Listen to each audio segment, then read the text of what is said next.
Gravai Gaurachandraya Radhikaya Tatale Krishnaya Krishnamurtaya Tadbhaktaya Namo Namaha Neham Shri Guru Varam Shri Padu Pradam Rajalasya Narayanam Tam Pradam Shri Guru Charanam Vande Namo Kristaya Bhutale Gopalam Gopatayam Charanam Shri Krishna Leela Katane Sadoksham Modare Madhari Yamane Shyotam Manomayam Bhusham Mohantam Narayanam Tam Shrisadamani Tidandinam Bhaktashirodi Shri Krishna Rajya Devrati Chaitanya Leelam Vritasar Saram Narayanam Tam Satam Pabhakti Jai Shri Krishna Chaitanya Prabhu Shri Advaita Gadadhar Shri Sadi Shri Gaur Bhaktivedanta Jai Rup Sanatana Raghunath Shri Gopal Bhattacharya Sarana Hare Krishna Krishna Krishna Hare Ram Hare Ram Hare.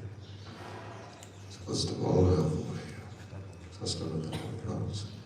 Lotus feet of our spiritual masters, Thai Shiva Bhaktivedanta Shri Nayana Sai Maharaj Shri Guru Thai Shiva Bhaktivedanta Shri Nayana Sai Maharaj Shri Guru Thai Padakami and all the Vaishnavas present. So, this most auspicious occasion of Ekadashi, continue reading from Bhakti Tattva Vivek, means deliberation upon the true nature of pure devotional service.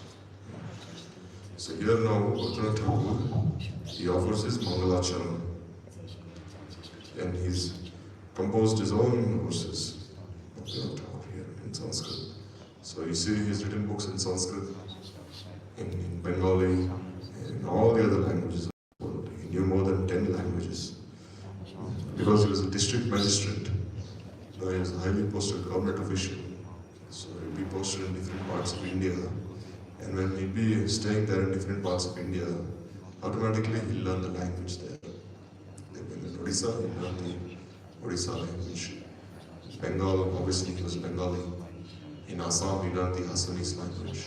So he learned all the different languages, and especially he was a very proficient scholar in Sanskrit.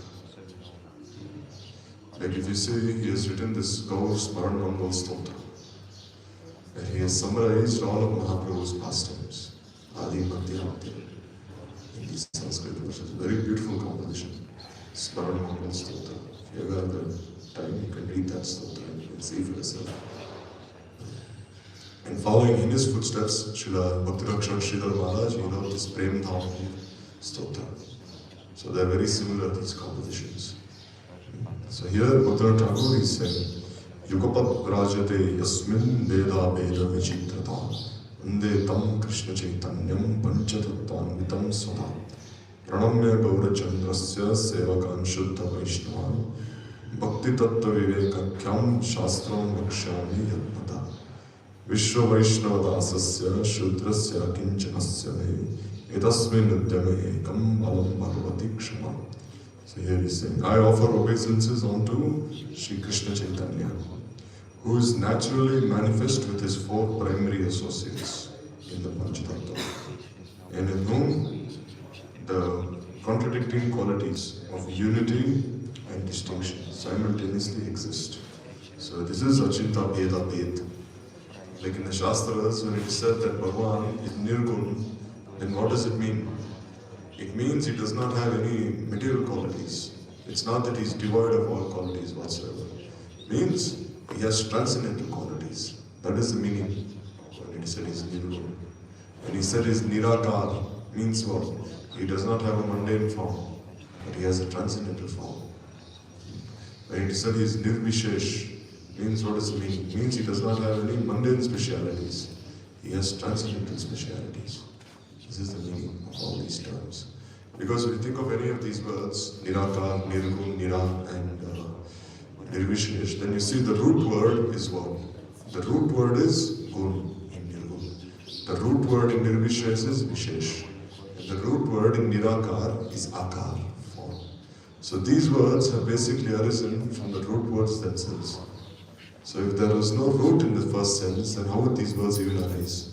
So in the sense, if there was no form in the first place, then how would this characteristic of being formless arise?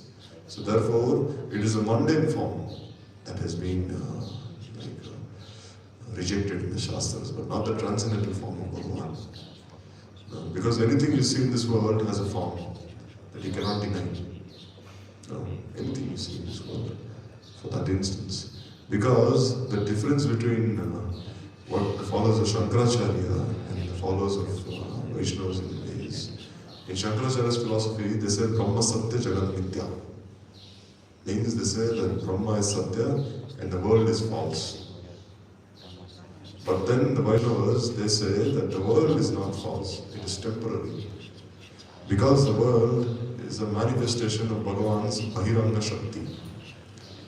And Bhagavan is never without his Shaktis. What is the Bahiranga? Because we see that Bhagavan Shakti manifests in three forms. Antaranga Shakti, Tathastha Shakti and Bahiranga Shakti. And his abode of Vaikuntha, Golok Vrindavan and all his eternal associates, they manifest from his Antaranga Shakti, his internal potency. And his all the jivas, they manifest from his Tathastha Shakti. And the material world manifests from his Bahiranga Shakti. That is his external potency. So in this way we see that all the material world has manifested from his Bahiranga Shakti. Still the existence of this material world cannot be denied. This is the difference. It cannot be denied because the transformation of Bhagavan's Shakti. So how can it be said that it is false? To say that it is false is actually means you're rejecting the Shastras, rejecting the purpose of the Shastras. Because we see that Shakti Parinamvad means what? Shakti Parinamvad means Bhagavan himself does not transform. Rather his Shaktis, they transform. And when Bhagavan situates himself in each of those Shaktis, then the transformation of that Shakti results in the material world. Like you see, when Bhagavan is situated only with his Bahiranga Shakti, when he is present only with his Maya Shakti, then the material world manifests. And when he is only situated with the Jiva Shakti, then the Tathastha Jivas manifest. And when he is situated with this Antaranga Shakti, then the material world, the spiritual world manifests. So in this way, it is only, you should see from the aspect of how Bhagavan is situating himself with each of his potencies. This is Shakti Parinamvad, not Vastu Parinamvad. Because in Vastu Parinamvad, we hear that Bhagavan himself is transformed into the jivas of the material world. Like Ramanujacharya, he says that this material world is like the gross body of Vishnu. And the jivas are like the subtle body. And this one, they say like this. They say Bhagavan himself transforms. But this is not the case according to Mahaprabhu's philosophy. This is Shakti Parinamvad. Means his potency is transformed. And the transformation results in the manifestation of so many diverse aspects of creation. So therefore, no aspect of Bhagavan's creation can be denied. Even the creation of this material world is his Leela. This is also one of his pastimes. Because he creates this material world in order that the conditioned souls be reformed and they be reinstated in their service to him. This is the only intention with which he creates this material world. Because Bhagavan desires that the conditioned souls, when they are serving him, they should be free of all impurities, of all anarthas. And therefore, what does he do? In this material world, he purifies them by his threefold suffering. Like you see, when there's anything mixed with cold, what do? You take that cold and you put it inside the fire. And when you put that cold inside the fire, then gradually, when it is heated, then what happens? All those other elements that are mixed inside the world, they come out. Similarly, this material world is not just a place of suffering. Here, one is suffering from three kinds of miseries. Adhyatmik, Adibhautik, Adidaivik. So what is Adhyatmik? Suffering is inflicted on us by the gods and goddesses. Like summer, winter, earthquake, cyclone, tsunami, this, that. This is Adhyatmik. What is this Adidaivik? And what is Adhyatmik? Adhyatmik is the suffering inflicted upon us by other living entities. And Adi Bhautik is a suffering inflicted upon us by our own mind and senses. So threefold suffering. So why should we undergo such suffering? Is Bhagavan so cruel that he has only arranged for us to suffer in this material world? The reason is the suffering is purifying us. It is the more one suffers, the more one will look towards God. The more he look towards Bhagavan, he's going to look in that direction. So therefore, then the jiva gradually starts practicing bhakti, the path of devotional service. And then the more and more he becomes purified, and the more and more he will revive his constitutional position as his path. So therefore, how can you say that this material world is false then? It is a factual truth, this material world. You cannot deny this material world. But then the followers of Shankaracharya, they say, no, this material world is false. So therefore, Madhvacharya has written this book called Mayavad Shata Dushani, where he has pointed out the 100 faults of Mayavad. Because you see, if you say this world is false, you are Brahma, I am Brahma, then you can imagine such sin will be committed. If you tell anyone that you are him, I am him, everyone is him, Bhagavan, then a person will commit such sinful activities. You cannot even imagine. He start killing everyone, he can do what he wishes. Because he says, you are Brahma, I am Brahma, everyone is God. So what difference does it make? This is a very dangerous philosophy then. Whole society will be like destroyed by giving this philosophy. So therefore, one must be very careful. Mayavad Shulile, Mayavad Bhashya Shulile, Hoi Sarvanash. Mahaprabhu said, if anyone listens to Shankaracharya's commentary, then he will be destroyed. Listening means what? Means you're accepting. Like we see, Mahaprabhu's own associates, they studied Shankaracharya's commentary, the Sharirik Bhashya. Jiva Goswami, he studied it. Baludev Vidyabhushan Prabhu, he studied it. Why? Because in order to refute the arguments of Shankaracharya, it is very essential to study his commentary. So does it mean that they were destroyed? No. It means when you read something, when you listen to something, it means you're accepting something. That is the meaning of association. Sangha means what? You're accepting that person's qualities, what he has to say.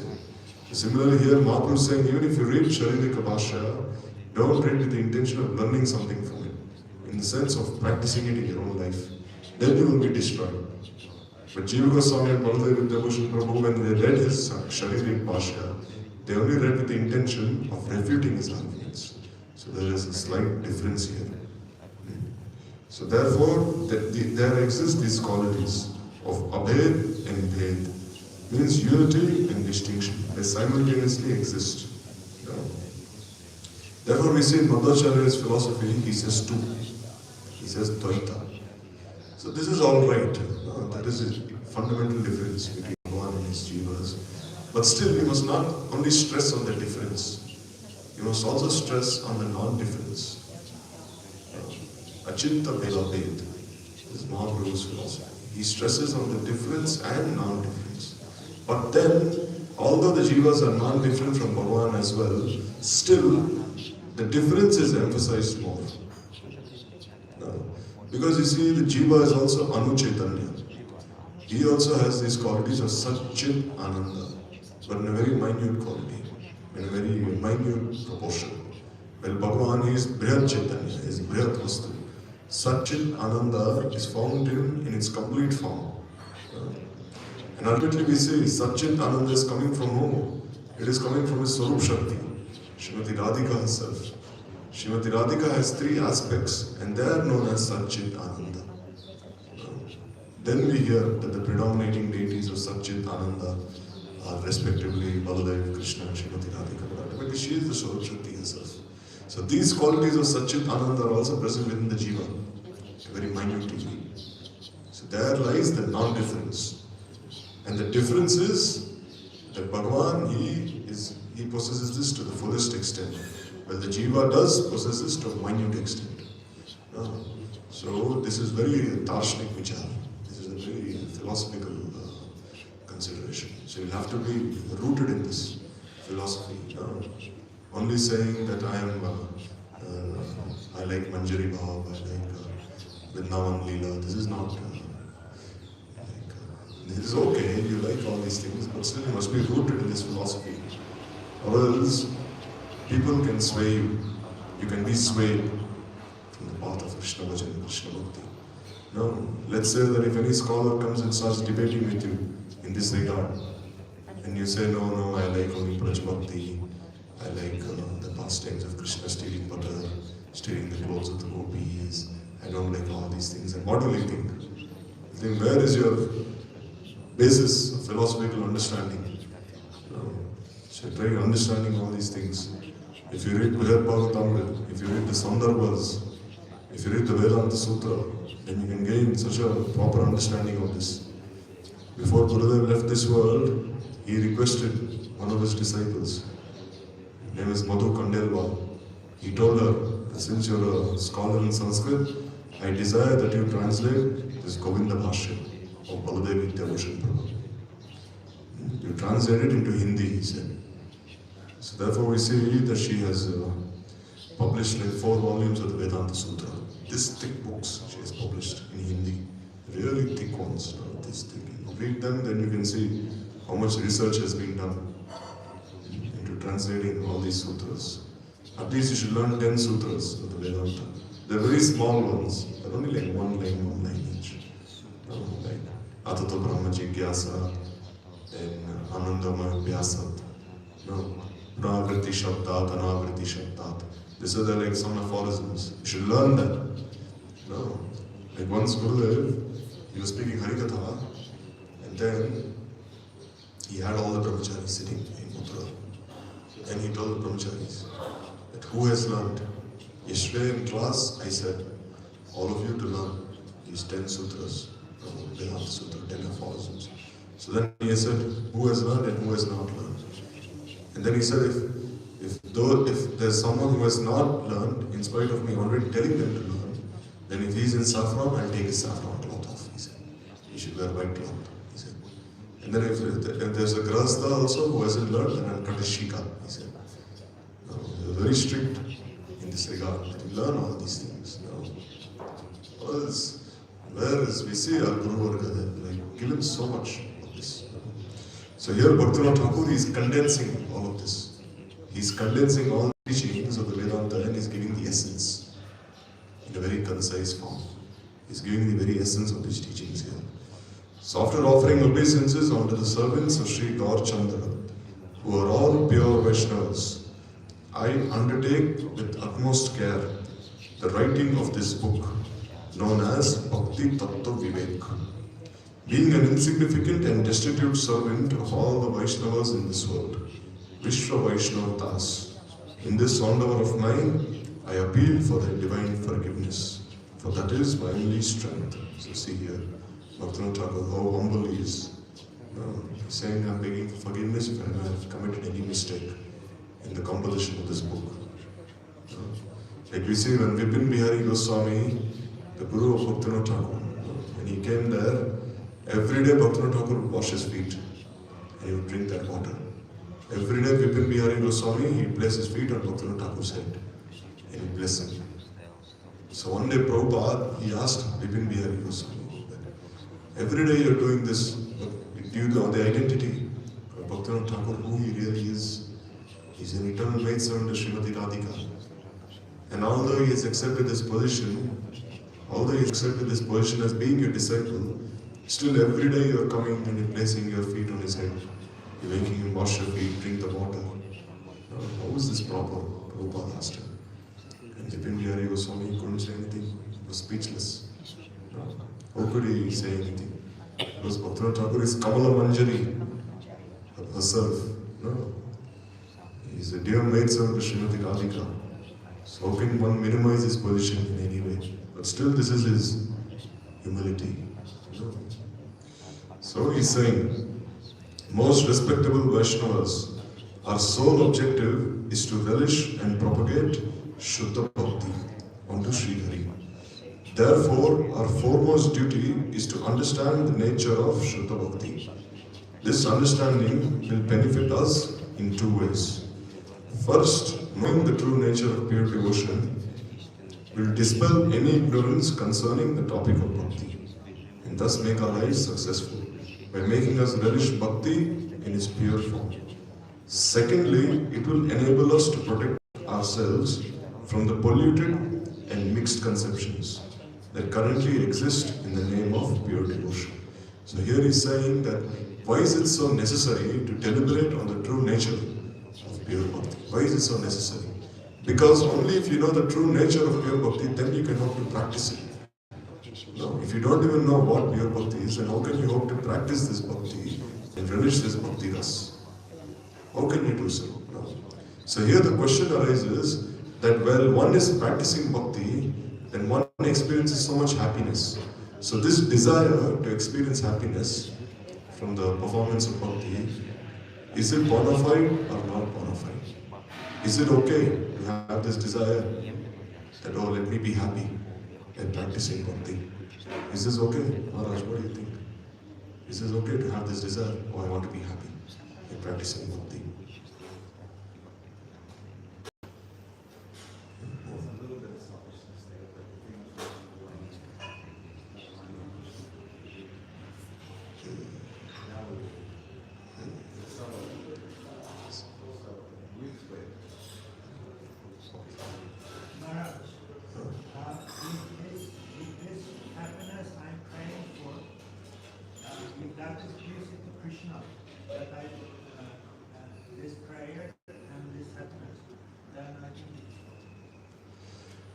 Like yesterday I was reading in Jagadharma that Bhaktivinoda Thakur was saying it's okay to have this desire.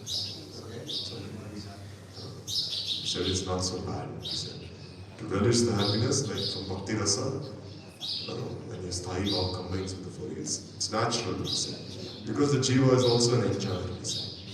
The Jiva also has this tendency to enjoy. He said. Jiva also cannot deny this aspect of enjoying.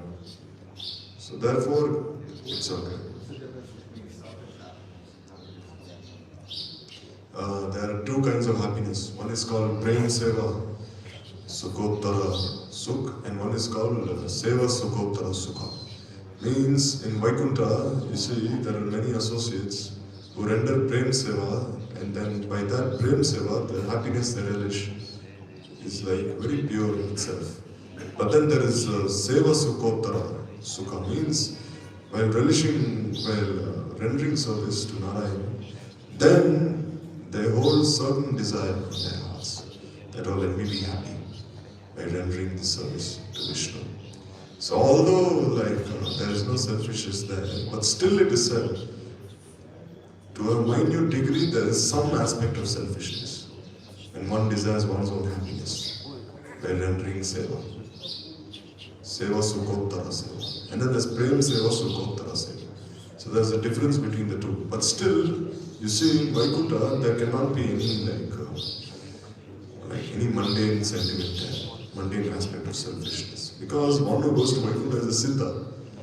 He has completely purified himself. But still there is some slight discussion. Like we see here, when they say that while rendering service to Narayan, there is some slight sense of selfishness, then which Vaikuntha are they referring to here? They are referring to Rama Priya Vaikuntha. See, in Vaikuntha, there are two Vaikunthas. One Vaikuntha is the spiritual world, like above, which is the lower part of the spiritual world, called the Adok Sajaran. And then there is Rama Priya Vaikuntha. Rama Priya Vaikuntha is actually within this material world. This Vaikuntha. It is within this material world. It is in the Shirodaksha ocean, where Shirodaksha Vishnu rests. That place is called Rama Priya Vaikuntha. Because we see even Dhruva, when he was living in this world, when he entered into Vaikuntha in his self-same body, he did not even have to give up his body to Maharaj. In his own body, personal body, he entered into Vaikuntha. So which Vaikuntha did he enter into? This is the question. He entered into Rama Priya Vaikuntha. Means this Vaikuntha found in this ocean where Shirodaksha Vishnu, Paramatma rests. Because we see the three Purusha avatars who manifest from Mahasankarshan. Karnabdasai Vishnu, who is Mahavishnu, from whom all the jivas manifest. From his glance, all the jivas manifest. And he rests on this Karnabdasai ocean. And then there is Garbhodashai Vishnu. He rests on the Garbhodak ocean. And all the incarnations, they manifest from him, from Garbhodakshai Vishnu. And even Brahma, he is born from his navel. Not from the navel of Karnapdesai Vishnu, but from the navel of Garbhodakshaya Vishnu. Therefore, Garbhodakshaya Vishnu is known as Padmanabha. He has a lotus-like navel on which a lotus grows and then Brahma is born from there. Therefore, he is called Swayambhu. Brahma is self-manifest. And then there is Kshirodakshaya Vishnu. So Kshirodakshaya Vishnu, he resides as Paramatma in everyone's hearts. So it is from this Kshirodakshaya Vishnu that Ramapriya Vaikuntha manifests. So here we must understand that when Mahapralaya takes place, at that time, Kshirodakshaya Vishnu, he enters into Garbhodakshaya Vishnu. And Garbhodakshaya Vishnu enters into Mahavishnu. And all the jivas enter into Mahavishnu. And then when the next creation takes place, because we see that creation is always a cycle. Like you see Satya, Treta, Dwapar, Kali, it's always a cycle. A cycle is always taking place repeatedly. Like we see 1,000 such cycles is called one Chaturyuga.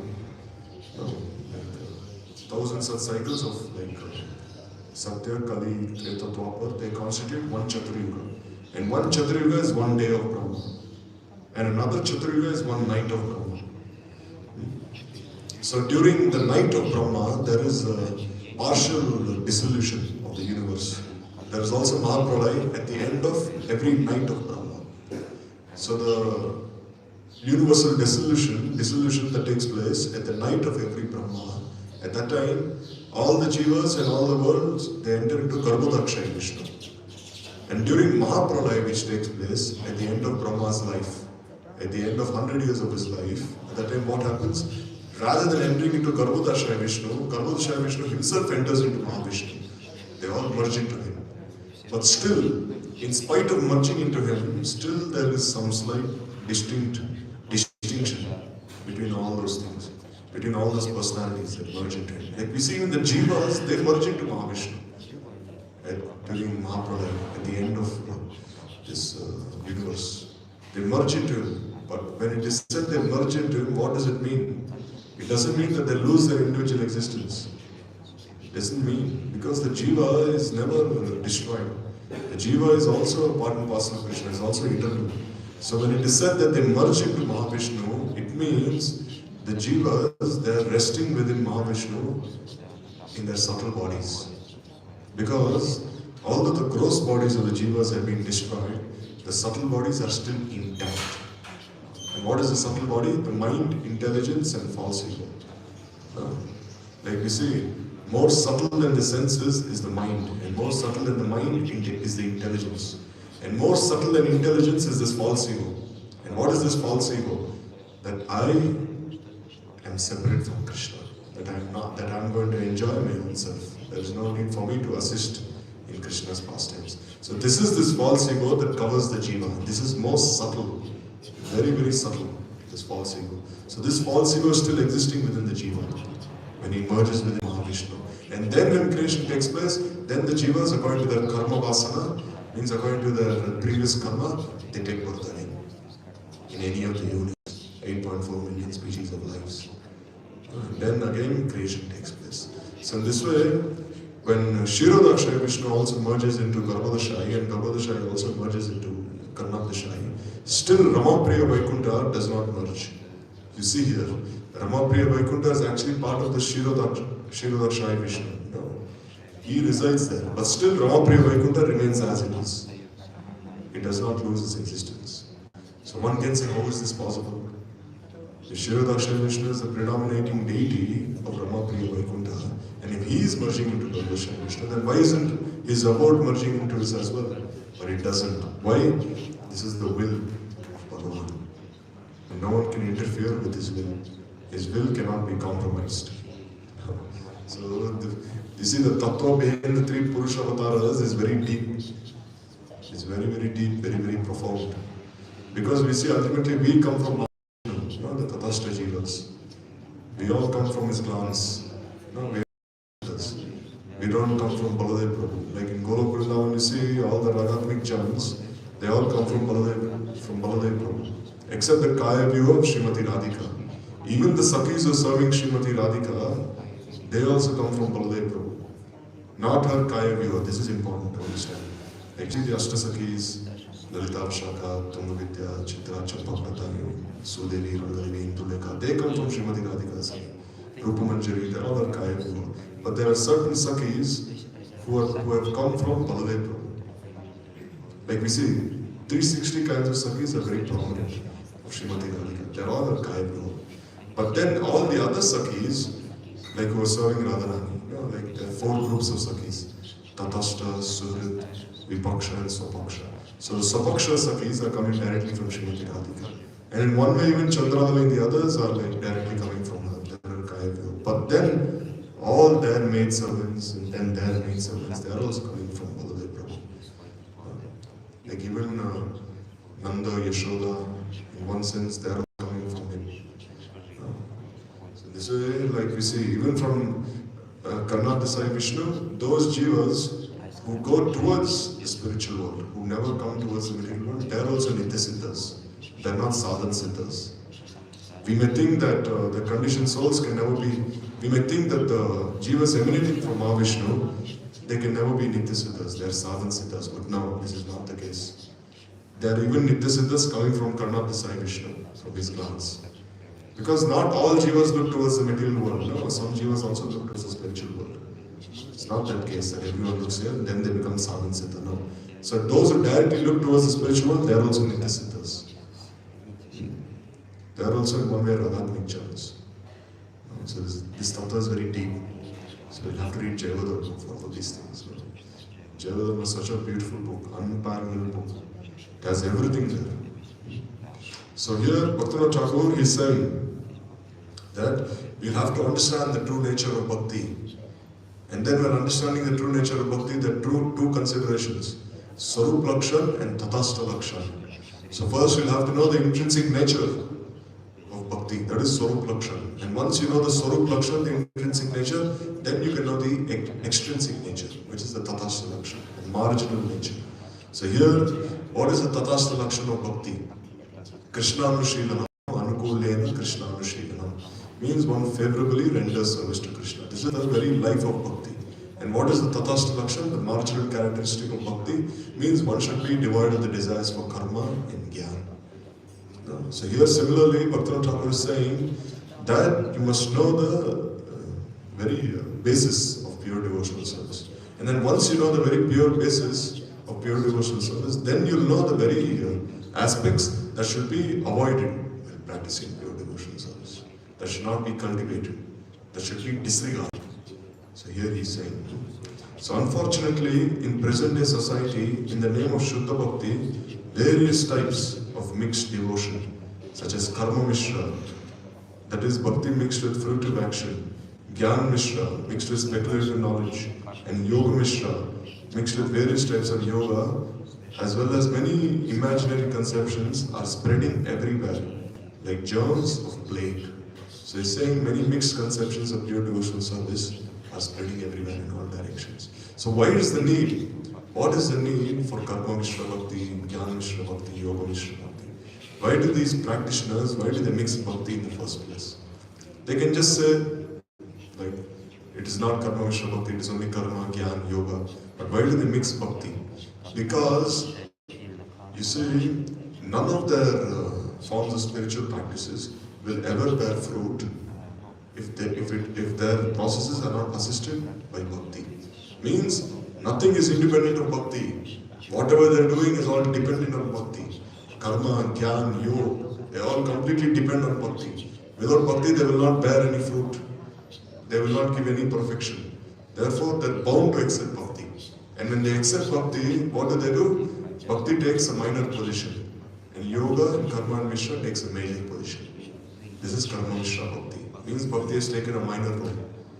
Yoga Mishra Bhakti means yoga has taken a major role, Bhakti is minor. Means Bhakti is only assisting here. So how is this pure Bhakti? This is not pure Bhakti. So, this is called Pradhani Bhuta Bhakti. Means Bhakti has only taken a very has taken like a minor role in the sense that once they achieve perfection, then they give up Bhakti. They have nothing to do with Bhakti. Because they say now we are perfect. What need is there for us to practice Bhakti? Then give it up. So therefore Bhaktivinoda Thakur is saying that you must know what pure bhakti is. Then you can learn to avoid all those misconceptions. So people in general, they consider these polluted and mixed conceptions to be bhakti, and they respect them as such, and thus remain deprived of unalloyed devotion. These polluted and mixed conceptions are our greatest enemies. Some people say that there is no value in bhakti, that God is an imaginary sentiment only, that man has merely created the image of God in his imagination, and that bhakti is just a diseased state of consciousness that cannot benefit us in any way. So these types of people, though opposed to bhakti, cannot do much harm to us, because we can easily recognize them and avoid them. Means Bhaktivinoda Thakur is saying there are certain people who are downright atheists, who are clear in their atheistic point of view. They say we don't believe in God, we don't believe in bhakti. They say God is imaginary, bhakti is imaginary. They say bhakti is just sentimentalism. It is only meant to bewilder people, they say. So they are like clear-cut atheists. They don't believe in God whatsoever. So Bhaktivinoda Thakur says these kinds of people, they are very easy to identify. You can easily identify such atheists. But he says there are another kind of people, there's another class of people. And what do they say? They say they propagate the devotion on the Supreme Lord is the highest path. Yet they behave against the principles of Shuddha Bhakti. And they also instruct others against the principles of Shuddha Bhakti. So they are especially. So there are some pretenders who pretend like they are devotees. And they instruct people on the path of Bhakti. But what do? They are actually misleading people. They are not benefiting anyone in any way. They are actually misleading them. So Bhaktivinoda Thakur says such kind of people are very dangerous. They are very, very dangerous. So you should be, the Gurukulis, who fell away after Swami Maharaj's time. Such like some kind of devotees, they are very like, the Gurukulis, like some Gurukulis, you see, they became bewildered. And then they left, and then they like, pretend that they're devotees, but they're not really.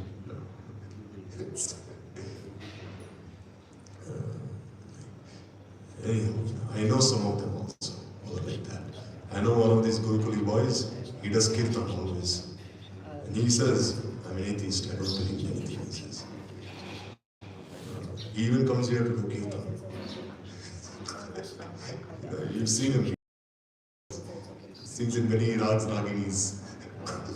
So even he says to me, directly he says, I'm an atheist, he says, I don't believe, he says, in Krishna. He says, I don't believe anymore. He says, how can I imagine that Krishna is running in the forest with his friends, he's playing with the cows, this is very silly for me. But still you see Mahaprabhu, he is always giving chance to everyone. We should never reject them in any way. Because they are going through some phase, they experience something bad in their lives. So it doesn't mean like they should be rejected. Second chance. Because this is what bhakti is. You always give a second chance to everyone. You should never like downright reject them. Even if they've done some nonsense thing, still you give them a second chance. Anyhow, you give them a second chance. Like we see so many disciples of Swami Maharaj, they left. And then again, gradually they're returning to the movement again. So here Mahaprabhu is also giving them a chance. That you correct yourself. Why you are following that nonsense path? So he's giving them a chance. Alright, you do kirtan, you do this, you do that, but you correct yourself. Don't follow that same path again. Because forgiveness is a very divine quality. If we cannot forgive others, then how can we forgive our own selves? We are also offenders. We have also turned away from Krishna. But still, here, Bhaktivinoda Thakur is saying, be careful of those pretending to be devotees but are not actually devotees. They will misguide you.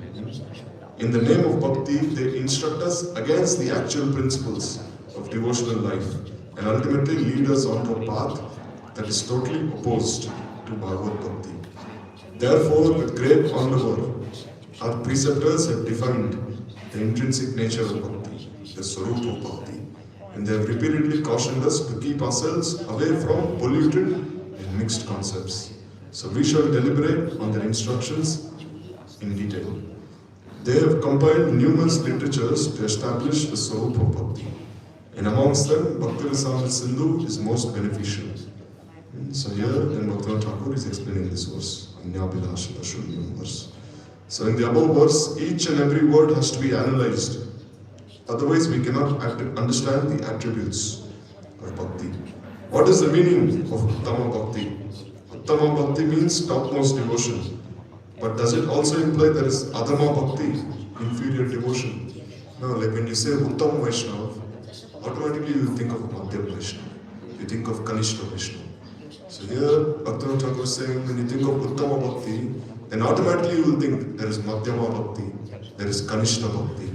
So what is the difference? Bhaktivinoda Thakur is saying. Uttama Bhakti means the stage where the devotional creeper is in its completely pure or uncontaminated form. No, this Bhakti Lata. So we say Bhakti Lata has 6 leaves. No, these 6 leaves, they appear on the creeper of devotional service. And what are they? What are the first 2 leaves? First leaf is called Kleshagni. So Kleshagni means when a devotee is practicing bhakti, then gradually all these miseries, sufferings, they go away. Like we just spoke about this threefold miseries. No, Adhyatmik, Adi, Bhautik, Adi, Daivik. So then they all go away. This Kleshagni. Then his suffering goes away, and then what happens? Shubhada. Shubhada means all kinds of auspiciousness. They start manifesting in his life. His life becomes very auspicious. Then he is no longer suffering and he is very happy. So these 2 leaves, they appear during the stage of sadhana bhakti. These 2 leaves, Kleshagni and Shubhada. So sadhak should be very careful here. Because Kleshagni and Shubhada can also make him leave. Because one form of Anishtita Bhakti is called Taranga Rangini. What is Taranga Rangini? Taranga Rangini means you see many waves on the ocean. These waves rise high up and they go down again. Similarly, when the sadhak is practicing bhajan, then many waves appear in his life. What are those waves? Labh, puja, pratishtha. And he also desires to be adored, he desires to have prestige in his life. So these waves will go up and again they'll come down. In the sense, again he'll feel, oh, I should give up these things. But again these desires appear in his heart. So this Anishtita Bhakti may appear in the stage of Shubhada. So one must be careful in sadhana bhakti. And then as one advances more and more, then 2 more leaves, they unfurl. Means 2 more leaves appear this way, they blossom. What are they? There is Moksha Lagutakrit and Sudurlabha. Moksha Lagutakrit means that the sadhak, he thinks of moksha to be very insignificant. He'll think, oh, liberation is so useless, why do I want liberation? Kaivalyam Narakayate. It's like hellish, it's like hell, this liberation, Kaivalya Mukti. He will not even care for the other kinds of mukti. What are the other kinds of mukti? Sarupya Mukti. Sarupya Mukti means one will have a form very similar to the form of Narayan.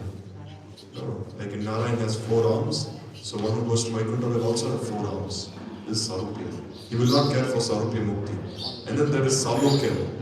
Salokya means one will be given residence in the same planet as Narayan, in the same abode as Narayan. So this is also he will not like. And then there is Samipya. Samipya means one will stay in the direct association of Narayan, Bhagavan. So even this he will not like. And then there is Sashti. Sashti means one will be given the same level of opulence as Narayan. So he will disregard all these kinds of liberation. And what will he desire? Only Prem Seva. He will only desire to render service to Radha and Krishna with Prem. So this is Moksha Lagutakrit. You will think of that as very insignificant. And then there is Sudurlabha. Sudurlabha means then he realizes that Bhakti is so rarely attained. No, don't think Bhakti is very easily attained. Out of innumerable living entities, one living entity looks towards God. And out of such innumerable living entities, one living entity becomes a devotee of Narayan. And out of all those innumerable living entities, one person, he becomes a devotee of Krishna. And then out of all those innumerable living entities, one serves Krishna in Dasyaras. And out of all of them, one serves in Sakyaras. And out of all such innumerable living entities, one serves in Vatsalya. And out of all those innumerable living entities, one serves in Madhurya. And out of all those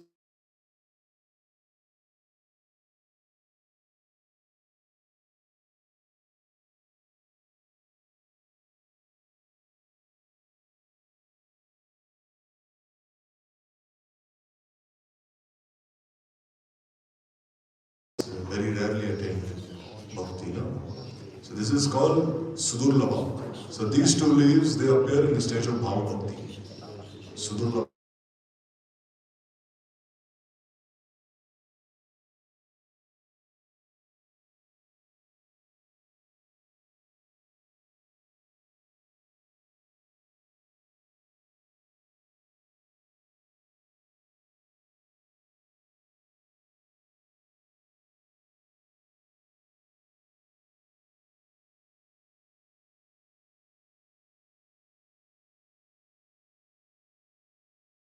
Potency, this pleasure-giving potency rather, that is called Halladini. It mixes with some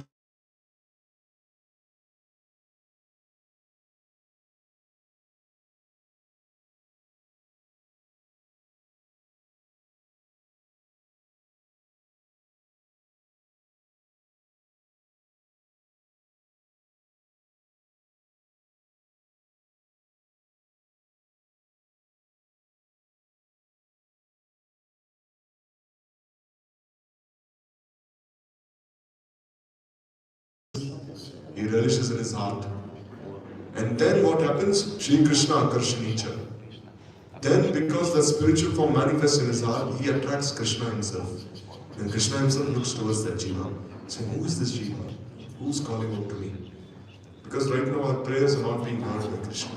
But then when the jiva calls out to Krishna, when situated in his pure spiritual form, then Krishna listens to his prayers. And then when Krishna plays on his flute, the jiva can also listen to the playing of Krishna's flute. So this is called Shri Krishna Akarshanicha. And these two waves, they appear.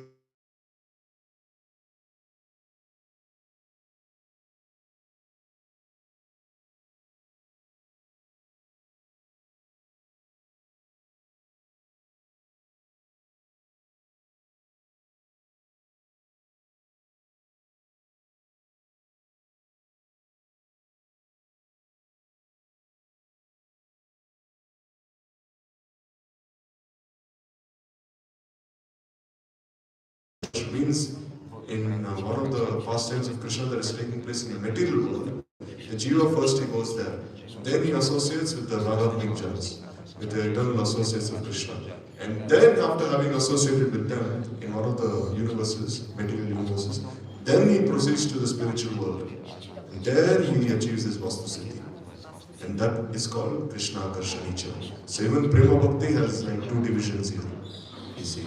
There is Prakat Braj and Aprakat Braj. Therefore, Gurudev would say, don't think that achieving pure bhakti is like eating a rasgulla.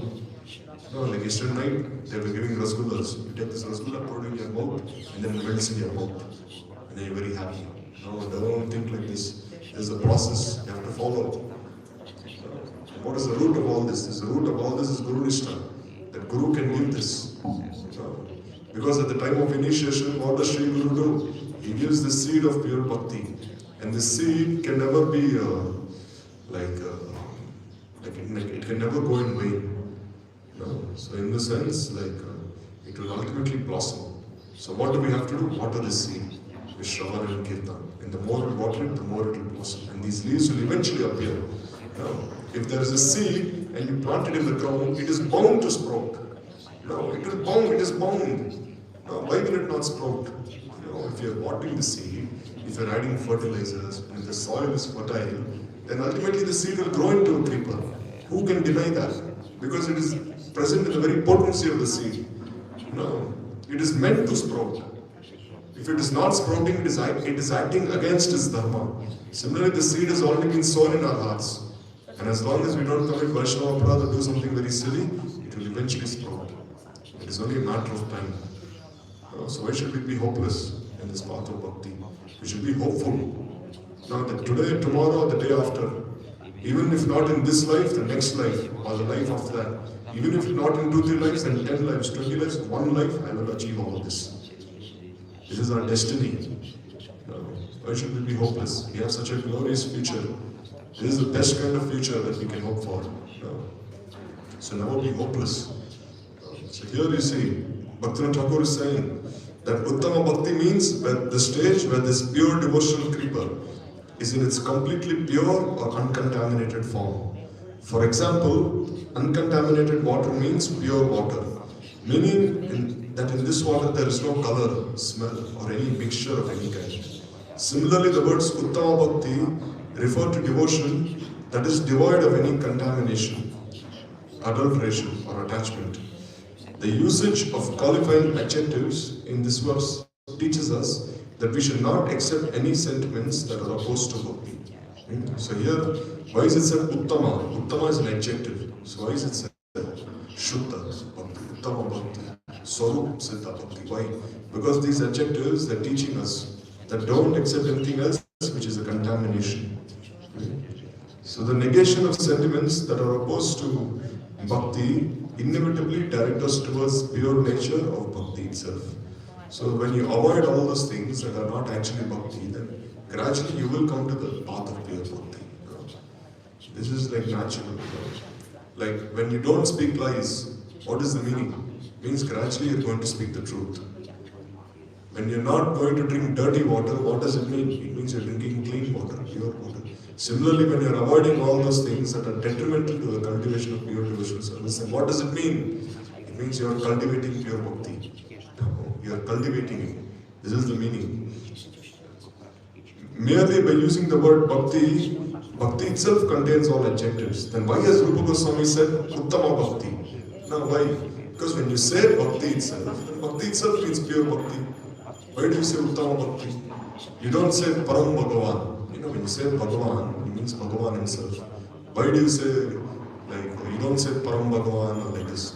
You say Swayam Bhagavan. No. You say Swayam Bhagavan is Krishna himself. So similarly here also, when you say Bhakti, when you say Uttama Bhakti, it ultimately refers to Bhakti rendered at the lotus feet of Swayam Bhagavan, Sri Krishna himself. So as Rupa Goswami used this adjective Uttama for no reason, saying no. Just as when desiring to drink water, people ask, is this water uncontaminated?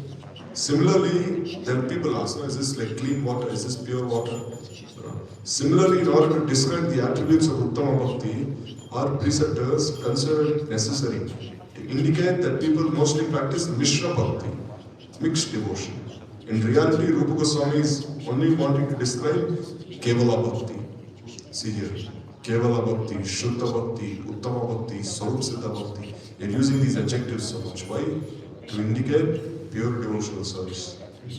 In this way, when you speak of Uttama Bhakti, then Chal Bhakti means pretentious devotion. Pratibimba Bhakti, a reflection of devotion.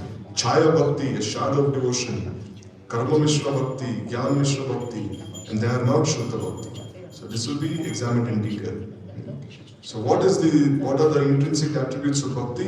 In this case, it is Anukulena Krishna Anushilanam. Jiva Goswami said Anushilanam has two meanings. It means cultivating all those wonders through one's body and mind and words to please Krishna. Secondly, it means cultivation towards the object of affection through Mansi Seva. So Anushilan, cultivation of pure Bhakti is rendered in two ways. By your body, by your words, and then to Mansi Seva. Means by your bhav. Hence, one's activities or endeavors, chesta, and one's internal sentiments, bhav, are mutually interdependent. Means, let's say a person is like rendering so many different services, but there's no bhav, there's no underlying mood. Then what is his chesta? It is only like karma. It's only like pious activity. No? Like let's say a person is doing something, like he's doing kirtan, or he's cooking, cleaning, he's sweeping the floor, but there is no proper bhav. He's thinking, oh, this is only like, he's doing it somehow. So then what is the result? That will be like punya, that will be like sukriti. Means like he's getting some good food, but it is not pure bhakti. So therefore even the bhav is very important. Means the underlying mood behind your chest, behind your attempt. And when the bhav is proper, then it's alright. Like acharyas, they say that one person may chant like many rounds a day, but his mind is not even fixed on chanting. He's only thinking, I have to finish. He's completing as quickly as possible. But on the other hand, one person is chanting only one round, not even 64 rounds. He's only chanting one round, and even that one round he's chanting with so much love, so much devotion. He's chanting so much like praying. That one round is worth chanting more than like 60, 70 rounds. That one round is chanting with proper bhav. While the other person is only pulling the rope as quickly as possible. So they're independent, they're interdependent. one's onlookers and one's bhav. And in the end, it is a chesta that is concluded to be the sole characteristic of conclusion, of cultivation. So here ultimately the chesta means a very attempt. That is very important. Only when the activities of one's body, mind, words are favorably executed for the pleasure of Krishna, it is called bhakti. The demons, Kansa and Shishupal were always thinking about Krishna with mind, body, words. But is that bhakti? Never. Because they were actually inimical to Krishna. Unfavorable onlookers cannot be called bhakti. The very word bhakti is derived from the root word bhaja, means to render service. No, it is such service by which bhakti is born. Therefore here it is a chesta, means the very onlooker is the very characteristic of devotion. So this is very difficult to understand. You have to go deep inside all these things. You will have to go deep, read them repeatedly again and again, and listen. So it's actually chesta or is bhav important? Ultimately said the chesta is... because ultimately the chesta means ultimately the very act of performing service. Like let's say by bhav one is thinking, oh I'm offering flowers to Radha and Krishna in his mind. So is that important, or by his very hands he's plucking flowers and he's making kala and offering to Radha and Krishna? What is more important? No. Like let's say a person in his mind is thinking, alright, I'm picking some flowers, I'm making kala and I'm offering to Radha and Krishna. And on the other hand, a person is really picking flowers and he's really making a kala and he's offering to Radha and Krishna. So what is more important? No. You tell me what is more important. Second. No. So therefore ultimately the chesta is important. No? Like one person within his mind is thinking, oh I'm making nice kheer, I'm making this sabji, that this, I'm offering. And another person is really doing it. He's really cooking, he's really offering kheer, sabji. So I'll say ultimately it is the very act of performing service. And the bhav is automatically included within it. No. That is the goal, not just mansi seva. The goal is to manifest that mansi seva. No. Goswamis are doing mansi seva, but what is the goal? It is to directly render service to Radharani and Krishna. Not that they're only engaging in mansi seva their entire lives. That, oh, I'm doing this, I'm doing that. In Golok Vrindavan, do any of the Sakis and Manjaris engage in mansi seva? No, they directly serve Radha and Krishna. No. Katiya mala tirimala tibo tohar kale. Adare tuliya dibo karpura tumpule. Narottam Thakur saying, when will I do my tambul seva? When will I offer these betel nuts to Radha and Krishna? When will I apply chandan on their foreheads? When will I garland them? Here he is doing mansi seva, but in his siddha, in his manjari form, he is directly rendering those services. Therefore, Bhakti Thakur is saying here that chesta is like ultimately the very characteristic of pure devotion. So the word bhakti can also be used for Narayan and other expansions of Krishna. But the complete sentiment of bhakti that can be reciprocated with Krishna cannot be reciprocated with other forms. Means this bhakti is exclusively rendered only for Krishna's sake. So, for the time being, it is necessary to understand that the Supreme Lord in his Bhagavan feature is the only object of bhakti. Although Paratattva is one, it manifests in three forms: Brahman, Paramatma, and Bhagavan. Well, there's a verse, Vadanti Tattvavidas Yagyam Tattvamadvayam Brahmeti Paramatmeti Bhagavaniti Shabdati. That Param Tattva manifests as Brahma, Paramatma, and Bhagavan. So those who perceive through Gyan, knowledge, they realize Brahman. And those who, you see, what is the meaning of Brahman? Brahman means only this potency of Sat is present there. Bhagavan has three potencies, Sat, Chit, Ananda. So only the potency of Sat means only the potency of his eternality. The potency of his eternal existence, only that is present in Brahman. And the Jnanis, they worship this Brahman form. And then the yogis, they worship this Paramatma. So in Paramatma there is Sat and Chit. There is also the potency of eternality, eternal existence, and there is also Chit. Means there is also this potency of knowledge, transcendental knowledge. Means one doesn't lose his existence. No. There is also, like in Sat, one loses his existence. But in Chit, although one is with Paramatma still, he has some conception of his existence. So this is Sat Chit. And then when there is Bhagavan, then there is Sat Chit and Ananda. All three potencies together. So in first there is only Sat, and then there is Sat Chit, and then Sat Chit Ananda. So in this way, while rendering service, while relishing happiness, still the jiva has his own eternal existence, and he also has his own spiritual nature that he does not forget, that he does not lose, unlike the other processes. No? But here also it is very important. There are two kinds of liberation. He said in one kind of liberation, when the jiva merges into Brahma, what happens? He retains his spiritual existence. He does not lose it. No, like you see the rays of the sun, you see many particles of dust suspended. When you see the rays of the sun entering through a window, then what happens? You can see many particles of dust. They're all there. So this is like merging into Brahman effulgence. Although they merge, still they're all there. But still there are some yogis who merge into Paramatma. And what happens? When they merge into Paramatma, they lose their spiritual existence forever. They never retain it. This is spiritual suicide. Then they merge into Paramatma, what happens? They lose it. Their very swarup is like gone forever. So this is very, very dangerous. The first kind of one is not as dangerous. They can still like revive their spiritual position. But in the second kind of liberation, when they merge into Paramatma, they lose their swarup forever. Even this can happen. All these examples have been given. So, through such spiritual endeavor, they try to cross material existence by neti. Means not this, not that. They imagine Brahma to be inconceivable, unmanifest, formless, immutable. But merely imagining the absence of material qualities does not grant one factual realization of the Absolute. So here Bhaktivinoda Thakur is saying that they think that Bhagavan has no material form, he has no material name, he is formless, he is that, he is this. But Bhaktivinoda Thakur is saying, yes, he does not have any material name, material form, but that does not mean does not have even a spiritual form, spiritual name. He has everything, but it is transcendental.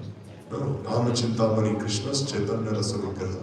Purna Shuddha Nitya Mukto Abhinnatta Nama Namina. He is non-different from his name, form, qualities and pastimes. And by the process of pure bhakti, one realizes all these aspects of Bhagavan. So therefore, this book is very beautiful. Bhakti Tattva Ved, one of Gurudev's earliest publications that he did. So they said we should be having this desire within our heart. And when can we just not just read these words, that we be established in these teachings? Because only reading these words is like a luxury. No. Proper application of these words means to bring it into practice. To bring it into practice in our own lives. Become established, steeped in these teachings. So we lay here and fall at the feet of our Guru Varga with prayer that we can hope to achieve this pure bhakti in one life or another.